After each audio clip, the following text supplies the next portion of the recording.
Hello everybody. आज हम पढ़ने जा रहे हैं संश्लेषित रेशे और प्लास्टिक। पिछली क्लासेस में हम पढ़ चुके हैं कि रेशे से धागा बनता है, धागे से वस्त्र बनते हैं और वस्त्र से पोशाक बनते हैं। अब फिर हमने पढ़ा था रेशे कितनी तरह के होते हैं। रेशे दो तरह के होते हैं, प्राकृतिक और कृत्रिम।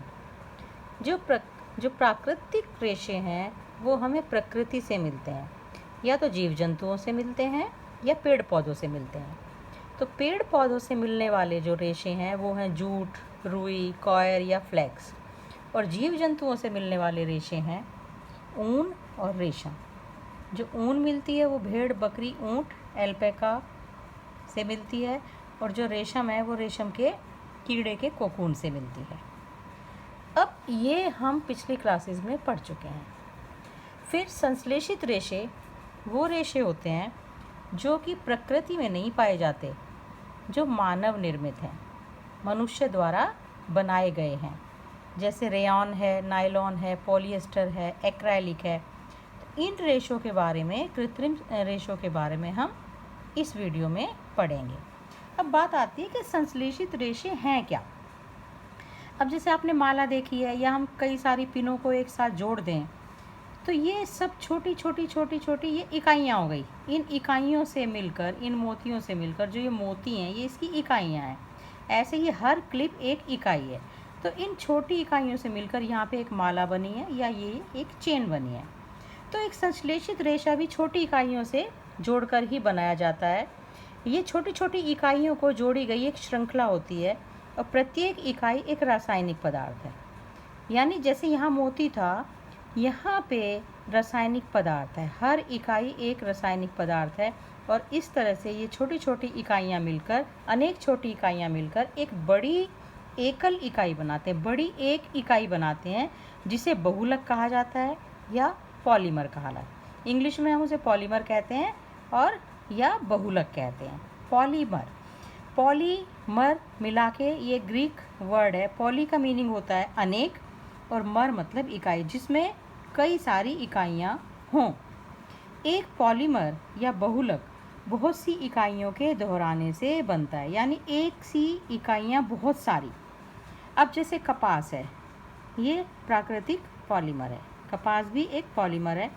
और जो ये ग्लूकोज, ये छोटी छोटी इकाइयाँ सारी ग्लूकोज की जब इकाइयाँ मिल जाती हैं तो बहुलक बनता है सेल्यूलोज।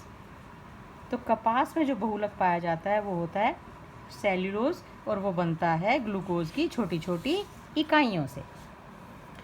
अब जो संश्लेषित रेशे हैं उनके प्रकार कौन कौन से हैं, जो हम इस वीडियो में पढ़ने वाले हैं, या जो आपके सिलेबस में है 8th में, वो हैं रेयॉन, नायलॉन, पॉलिएस्टर और एक्राइलिक। इनके बारे में हम यहाँ पे जानेंगे।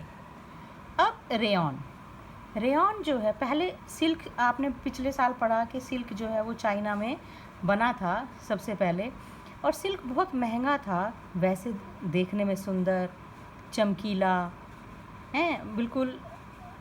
19वीं शताब्दी के अंत में फिर वैज्ञानिकों ने उसी तरह का रेशम के जैसे गुणों वाले रेशे प्राप्त करने में सफलता पाई। यानी सिल्क को नहीं खरीदा जा सकता था, लेकिन जो देखने में कुछ कुछ सिल्क जैसा लगता था वो बनाया रेशा, जो कास्ट होता है लकड़ी।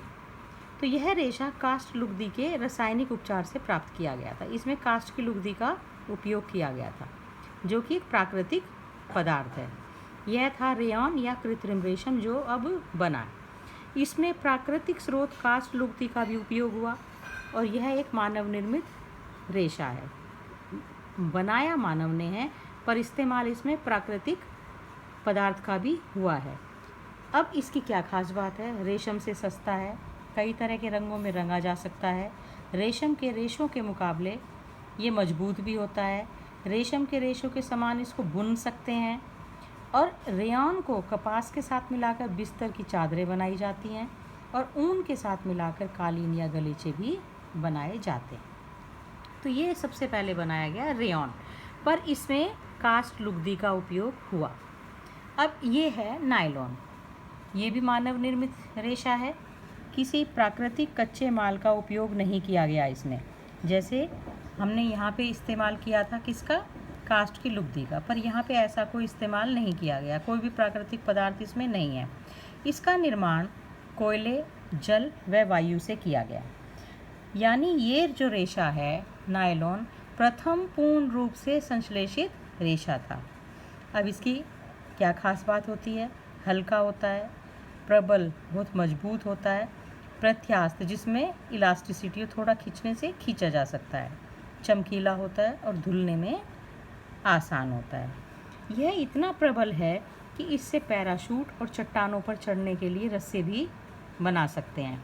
एक नायलॉन का तार इस्पात के तार से अधिक प्रबल होता है, अधिक मजबूत होता है, और नायलॉन से निर्मित वस्तुएं जैसे जुराबें, रस्से, तंबू, दांत साफ करने का ब्रश, स्लीपिंग बैग या कारों की सीट के पट्टे आदि बनाए जाते हैं। तीसरा हमारा रेशा है पॉलिएस्टर और एक्राइलिक। पॉलिएस्टर भी संश्लेषित रेशा है जिससे कपड़े बुने जाते हैं। ये वस्त्र बनाने के लिए बहुत ही उपयोगी है, सरलतापूर्वक धुल जाता है, बहुत महीन रेशों से खींचा जा सकता है और उससे टेरिलीन बनाई जाती है। सपाट रहता है, यानी इसमें कपड़ों में सिलवटें नहीं पड़ती हैं, बिल्कुल प्लेन सपाट रहता है। टेरिलीन एक लोकप्रिय पॉलिएस्टर है और आसानी से इसको बुना जा सकता है, इसका कपड़ा आसानी से बनाया जा सकता है। अब ये है पेट। पेट भी पॉलिएस्टर है। इसका उपयोग बोतल बनाने में, बर्तन बनाने में, तार बनाने में, फिल्म आदि बनाने में किया जाता है। अब पॉलिएस्टर को आप नाम से देखेंगे तो पॉलिएस्टर क्या है, पॉली जमा एस्टर। पॉली आप जानते ही हैं, पॉली का मतलब तो। अब एस्टर, एस्टर रसायन की इकाइयों की पुनरावृत्ति से बना है। जो पॉलिएस्टर जो है वो ईस्टर रसायन है। ईस्टर जो है एक रसायन होता है जिसकी इकाइयाँ मिलकर, जैसे कपास में किसकी इकाइयाँ मिली थी, ग्लूकोज की, तो यहाँ पे एस्टर की इकाइयाँ मिलकर पॉलिएस्टर बनाती हैं। पॉलीकॉट, पॉली और कॉट, पॉलिएस्टर और कपास का मिश्रण बना के जो कपड़ा बनाया जाएगा वो पॉलीकॉट कहलाता है। पॉलीवूल, पॉलिएस्टर और ऊन को मिलाकर जो बनाया जाएगा वो पॉलीवूल है। और टेरिकॉट है टेरिलीन और कपास का मिश्रण, कॉटन। अब यहाँ पे ये मैंने दिखाया आपको कि ester ester ester ester ester ester की ये इकाइयाँ हैं और इन इकाइयों को मिलकर बना है पॉलिएस्टर बहुलक। ये पॉलिएस्टर बहुलक बन गया। तो यानी क्या क्या हो गए, रेयॉन, नायलॉन, पॉलिएस्टर और अब ये आ गया एक्राइलिक। अब एक्राइलिक जो है इसका उपयोग ऊन के स्थान पर किया जाता है। ऊन बहुत महंगी होती है, जो हम बाज़ार से ख़रीदते हैं, जो स्वेटर्स ख़रीदते हैं, शॉल ख़रीदते हैं, कंबल ख़रीदते हैं, उन सब में एक्राइलिक का इस्तेमाल होता है। अगर आप कभी देखोगे गरम सूट या इस तरह की चीज़ें, उस पर लिखा होता है इतने % एक्राइलिक। तो संश्लेषित रेशा है एक्राइलिक। स्वेटर, शॉल, कंबलों में एक्राइलिक का उपयोग किया जाता है। ऊन जैसा ही दिखता है पर ऊन बहुत महंगी होती है। ऊन जैसा ही काम करता है, ये भी हमें सर्दी से बचाता है, सस्ता होता है, विभिन्न रंगों में मिलता है, अधिक टिकाऊ होता है, धोने में आसान होता है और रख रखाव में भी आसानी होती है। जिस तरह से प्योर वूल के अगर ऊनी कपड़ों को रखा जाए तो उन्हें बहुत जल्दी वो कीड़े वीड़े लग जाते हैं, उन्हें बहुत ध्यान से, बहुत हिफाजत से रखना पड़ता है, जबकि इसको आसानी से रखा जा सकता है, आसानी से धोया जा सकता है और ये मजबूत भी होता है। अब संश्लेषित रेशों को जलाने पर, जैसे हम ऊन को जलाएं या कॉटन को, रुई को जलाएं तो वो रेशे जल जाते हैं और उनकी राख बन जाती है। संश्लेषित रेशों को जलाने पर ये गर्म होकर पिघल जाते हैं।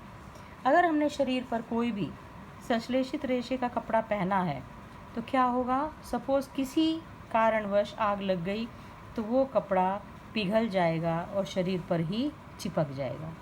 इसलिए रसोई में या प्रयोगशाला में संश्लेषित वस्त्र नहीं पहनने चाहिए, हमेशा ही सूती वस्त्र पहनने चाहिए।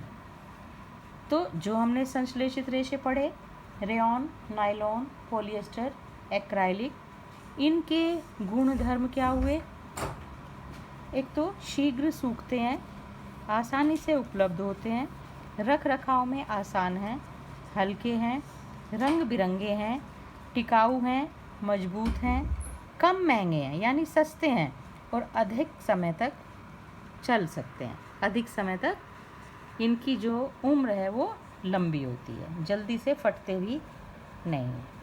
आज के लिए इतना ही। अगली वीडियो में हम प्लास्टिक के बारे में पढ़ेंगे। Thank you.